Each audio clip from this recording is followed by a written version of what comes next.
जोहार दोस्तों, इस वीडियो के माध्यम से हम लोग रामदयाल मुंडा की कविता अगर तुम पेड़ होते में प्राकृतिक संवेदना इस विषय पर बातचीत करने वाले हैं।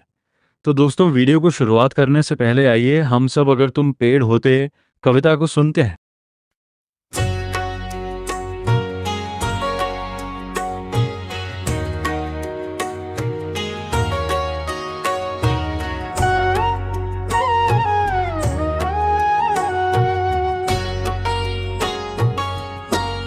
अगर तुम पेड़ होते और मैं पंछी तुम्हारे, पेड़ पर ही मैं डेरा डालता।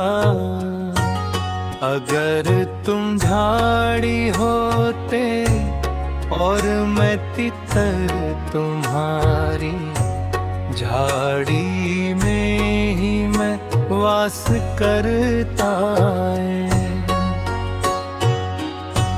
हर सुबह सूर्योदय के साथ गीतों से ही बात करता मैं, हर शाम सूर्यास्त के साथ गायन से ही बतियाता मैं। धरती की गर्मी, आकाश का ताप, धरती की गर्मी से तुम्हें बचाता मैं। धरती की गर्मी, आकाश का ताप, आकाश के ताप से उन्हें छिपाता मैं।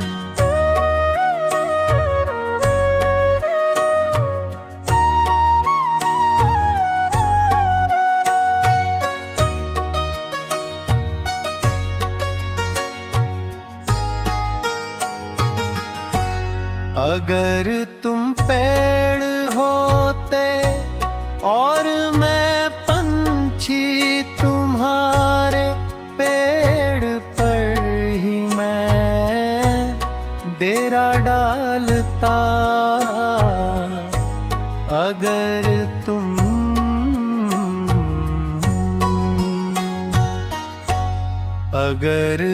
पेड़ होते और मैं तितर तुम्हारी, झाड़ी में ही मैं वास करता। अगर तुम पेड़ होते और मैं पंछी तुम्हारे, पेड़ पर ही मैं डेरा डालता।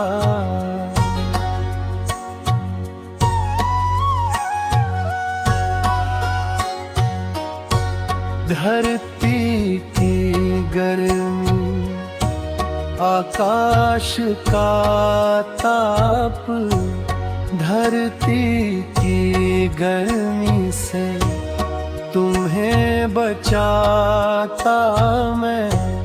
धरती की गर्मी, आकाश का ताप, आकाश के ताप से उन्हें छिपाता मैं।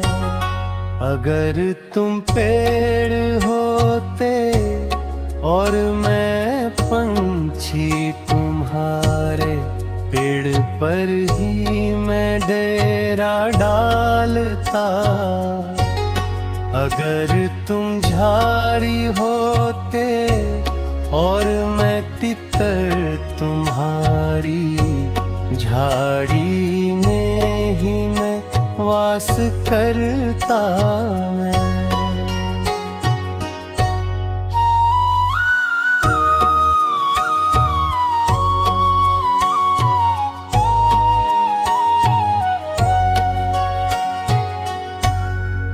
तो दोस्तों, हम कविता सुनने के बाद कविता के मुख्य बिंदुओं पर बात करते हैं। रामदयाल मुंडा की कविता अगर तुम पेड़ होते प्रकृति और मनुष्य के बीच गहरे आत्मीय और संवेदनशील संबंधों को व्यक्त करती है। ये कविता केवल प्रेम का भाव नहीं बल्कि सह अस्तित्व और परस्पर निर्भरता का सुंदर चित्रण है। कवि ने पेड़ और पंछी के प्रतीकों के माध्यम से यह दिखाया है कि प्रकृति के प्रत्येक तत्व का एक दूसरे से गहरा संबंध होता है, जहां दोनों एक दूसरे की सुरक्षा, सहारा और अपनापन बनते हैं। इस कविता में सरल भाषा के माध्यम से गहरी भावनाएं व्यक्त की गई हैं। पेड़ स्थिरता, आश्रय और संरक्षण का प्रतीक है, जबकि पंछी स्वतंत्रता, प्रेम और जीवंतता का। कवि यह कल्पना करता है कि यदि प्रिय व्यक्ति पेड़ होता तो वह स्वयं पंछी बनकर उसी के पास अपना घर बनाता और जीवन के हर पल को उसके साथ बांटता। ये कविता पाठक को यह संदेश देती है कि सच्चा प्रेम वही है जिसमें स्वार्थ नहीं, बल्कि एक दूसरे के लिए समर्पण, सुरक्षा और अपनापन हो। कविता की शुरुआत में कवि एक कल्पनात्मक स्थिति प्रस्तुत करता है। यदि तुम एक पेड़ होते और मैं एक पंछी होता तो मैं उसी पेड़ पर अपना डेरा डालता। यहाँ पेड़ एक स्थायी, मजबूत और संरक्षण देने वाले तत्व का प्रतीक है, जबकि पंछी स्वतंत्र और गतिशील जीवन का। ये कल्पना प्रेम और आत्मीयता की गहराई को दर्शाती है, जहाँ कवि अपने प्रिय के पास रहकर ही जीवन को पूर्ण मानता है। आगे कवि कहता है कि यदि प्रिय झाड़ी होता और वह स्वयं तीतर होता तो वह उसी झाड़ी में निवास करता। ये पंक्तियां ये दर्शाती हैं कि चाहे परिस्थितियां बदल जाएं, रूप बदल जाए, लेकिन संबंधों की निकटता और जुड़ाव में कोई कमी नहीं आती। कवि दिन और रात के माध्यम से अपने प्रेम और संवाद को व्यक्त करता है। वह कहता है कि हर सुबह सूर्योदय के साथ वह गीतों के माध्यम से संवाद करेगा और हर शाम सूर्यास्त के साथ गायन के जरिए अपने भाव व्यक्त करेगा। यह दर्शाता है कि उनका संबंध केवल भौतिक नहीं, बल्कि भावनात्मक और आध्यात्मिक भी है। कविता में एक महत्वपूर्ण भाव सुरक्षा और संरक्षण का भी है। कवि कहता है कि वह धरती की गर्मी और आकाश के ताप से अपने प्रिय को बचाएगा। ये पंक्तियां त्याग, समर्पण और देखभाल की भावना को प्रकट करती हैं। यहाँ प्रेम केवल साथ रहने तक सीमित नहीं है, बल्कि एक दूसरे की रक्षा करने और कठिन परिस्थितियों से बचाने की जिम्मेदारी भी शामिल है।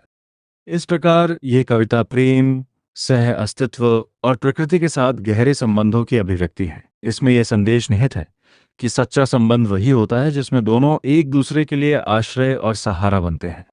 अगर तुम पेड़ होते कविता ने रामदयाल मुंडा ने प्रेम और प्रकृति के बीच गहरे संबंध को अत्यंत सरल और प्रभावशाली तरीके से प्रस्तुत किया है। ये कविता हमें सिखाती है कि सच्चा प्रेम केवल भावनाओं तक सीमित नहीं होता, बल्कि उसमें त्याग, समर्पण और संरक्षण की भावना भी होती है। कवि ने पेड़ और पंछी के माध्यम से यह दर्शाया है कि जैसे प्रकृति के तत्व एक दूसरे पर निर्भर होते हैं, वैसे ही मनुष्य के संबंध भी परस्पर सहयोग और समझ पर आधारित होने चाहिए। आज के आधुनिक और भागदौड़ भरे जीवन में ये कविता हमें प्रकृति के करीब जाने और अपने संबंधों को और अधिक संवेदनशील बनाने की प्रेरणा देती है। अंततः ये रचना हमें यह संदेश देती है कि प्रेम का वास्तविक अर्थ एक दूसरे के साथ रहना, एक दूसरे की रक्षा करना और हर परिस्थिति में साथ निभाना है। तो दोस्तों, आपको ये जानकारी कैसे लगी? आप ज़रूर कमेंट बॉक्स में अपनी प्रतिक्रिया दीजिएगा। वीडियो अच्छा लगा तो आदिवासी साहित्य चैनल को लाइक, शेयर और सब्सक्राइब कीजिएगा। धन्यवाद।